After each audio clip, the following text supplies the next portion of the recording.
12th business studies and lesson number 11 11.3 methods for raising short term capital அந்த topic இப்போ பார்க்க போகிறோம்.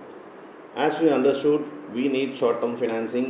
There are various methods of raising short term financing of business for business. Each types of short term finance has different characteristics and can be used in different situations.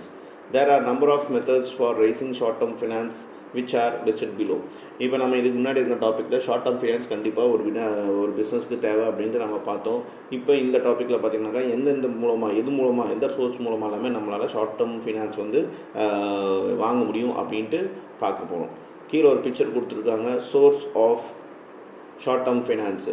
So எங்கேருந்து வாங்கலாமாங்க? Trade credit 1, second bank credit, third வந்து factoring credit, fourth வந்து advance from customers, fifth வந்து instalment credit.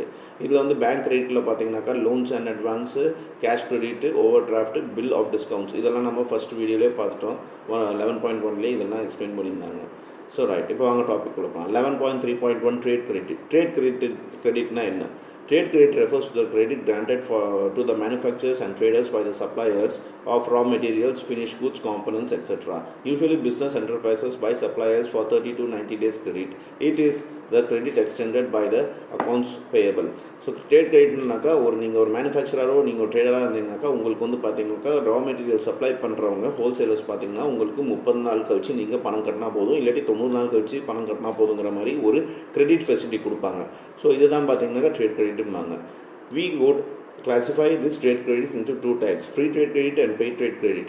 After a particular number of days per payment, the supplier charges interest for the delay of payment. So the period before this the free trade credit and after that is paid trade credit. So இப்போ for example இதில் 2 type இருக்குது. இந்த கிரெடிட்டில் வந்து trade கிரெடிட்டில் 2 type இருக்குது. ஒன்று வந்து பார்த்தீங்கன்னாக்கா before trade credit, அப்புறம் ஆஃப்டர் ட்ரேட் கிரெடிட்பாங்க. பிஃபோர் ட்ரேட் கிரெடிட்னா என்னென்னா, இப்போ உங்களுக்கு ஒரு 30 நாள் டைம் கொடுத்துருக்காங்க பணம் கட்டுறதுக்கு. நீங்கள் வாங்கின ரா மெட்டீரியல்ஸ்க்கு வந்து பணம் கட்டுறதுக்கு ஒரு மேனுஃபேக்சர் 30 நாள் டைம் கட்டிருக்காங்கனாக்கா நீங்கள் அந்த 30 நாளுக்குள்ளே ஒரு பேமெண்ட் பண்ணிடுறீங்க. மீதி இருக்க பெண்டிங் பேமெண்ட் நீங்கள் பண்ணல அப்படிங்கிற போது மீதி இருக்க பெண்டிங் பேமெண்ட்டுக்கு நீங்கள் கட்டுற நாள் வரைக்கும் அந்த மேனுஃபேக்சர் பார்த்தீங்கன்னாக்கா இன்ட்ரெஸ்ட் வட்டி போடுவார். ஸோ நீங்கள் ஃபஸ்ட்டு இன்ஸ்டால்மெண்ட்டில் கட்டினது, ஃபஸ்ட் இன்ஸ்டால்மெண்ட் கட்டினது பார்த்தீங்கன்னா ஃப்ரீ ட்ரேட் கிரெடிட்டில் வரும். அதுக்கப்புறம் பே பண்ணுறது, அதாவது வட்டியோட பே பண்ணுறது பார்த்தீங்கன்னா பெய்ட் ட்ரேட் கிரெடிட்னு சொல்லுவாங்க. It's quietly obvious that free trade credit should be as much as possible because it is free of cost. How much is free trade credit extended to the customer? It depends upon the credit worthy of the buyer, discipline maintained in the payments commitments, the bulk of